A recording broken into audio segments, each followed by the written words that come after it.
Bonjour à tous, ici Jojo67 et aujourd'hui je vais vous présenter le Tweak Dock qui vous permet d'avoir un dock qui ressemble à celui du système d'exploitation macOS X, dont la fonction primaire est celui d'afficher des raccourcis.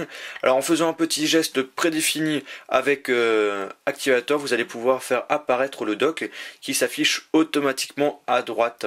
Vous pouvez avoir autant d'applications que vous voulez, il suffira de faire un petit slide pour trouver l'application désirée. On peut ajouter des applications en tant que raccourci, juste en prenant l'application et en le mettant tout à gauche. Vous pouvez également supprimer le raccourci en reprenant l'application et en le mettant tout à gauche.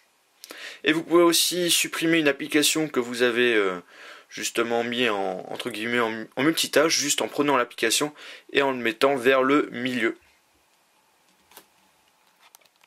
Pour télécharger le Tweak, nous allons devoir aller dans Cydia et taper dans la barre de recherche dock que l'on trouve sur la source de Big Boss au prix de 4,99 $. Et vous avez aussi une version d'essai de 3 jours pour faire votre propre opinion. Il est fonctionnel pour l'iOS 4.x et 5.x et sur tous les appareils, même sur l'iPad. Lorsque vous allez télécharger le logiciel, il y aura une application qui va directement aller sur le Springboard dock, dans laquelle vous allez pouvoir faire tous les réglages que nous propose le Tweak, et à chaque ouverture vous avez un message qui apparaît dans lequel on vous demande d'acheter une licence pour faire fonctionner le Tweak quand il va dépasser les 3 jours. Avant toute chose, on va aller tout en bas, dans laquelle on va choisir premièrement le type d'activation avec Activator. Donc vous allez choisir le geste qu'il vous plaît. Moi j'ai demandé appui double barre de statut. Ensuite, on a la possibilité de choisir justement des raccourcis dans lesquels on peut ajouter des raccourcis. Vous pouvez également ajouter des dossiers que vous avez créés sur le Springboard. Après, on appuie sur Done, vous choisissez vraiment les applications que vous voulez mettre. Ensuite, ils sont automatiquement ajoutés dans la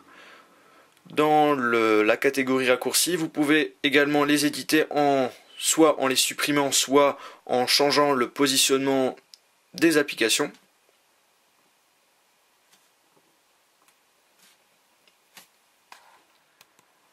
Dock nous propose deux thèmes différents. Alors on a le thème défaut.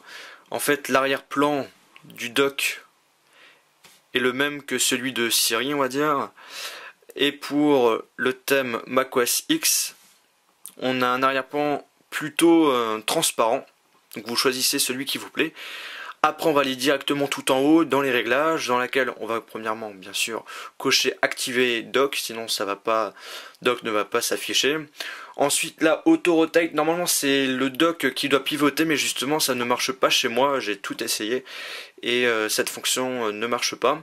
Après on a sur l'écran d'accueil, en fait c'est sur le lock screen, si vous voulez afficher le dock sur le lock screen. Après rotation des icônes, ça donne en fait un style courbé, qui donne quelque chose d'assez sympa au niveau du dock, et si on le décoche, ça donne quelque chose d'un peu plus simple. Après c'est vraiment à vous de voir. On peut aussi également afficher ou faire apparaître, disparaître les badges. Donc là ils vont apparaître, et si je décoche afficher les alertes, on n'aura plus les badges qui vont apparaître. On peut masquer les récents. Ensuite on a raccourci en deuxième, en fait ça permet de mettre les applications ou dossiers favoris qu'on a justement fait juste avant de ce qu'on avait choisi vers la fin du dock. Donc là justement vers la fin on a tout simplement les applications et les dossiers qu'on a choisis dans les raccourcis qui vont se mettre directement vers la fin. Only Show Shortcut, c'est juste pour afficher seulement les raccourcis, donc ça va pas afficher les applications que vous avez ouvertes. Et là c'est pour avoir un effet page.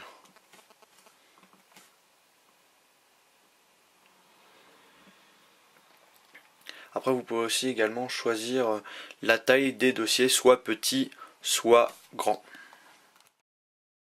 J'espère que la vidéo vous a plu, n'oubliez pas de vous abonner sur mon canal de YouTube, cela va vous permettre d'avoir toutes mes futures vidéos que je vais sortir prochainement. de me suivre sur Twitter, de me suivre sur ma page Facebook et bien sûr de visiter le site internet iPod Touch Pro. Merci à tous et à la prochaine.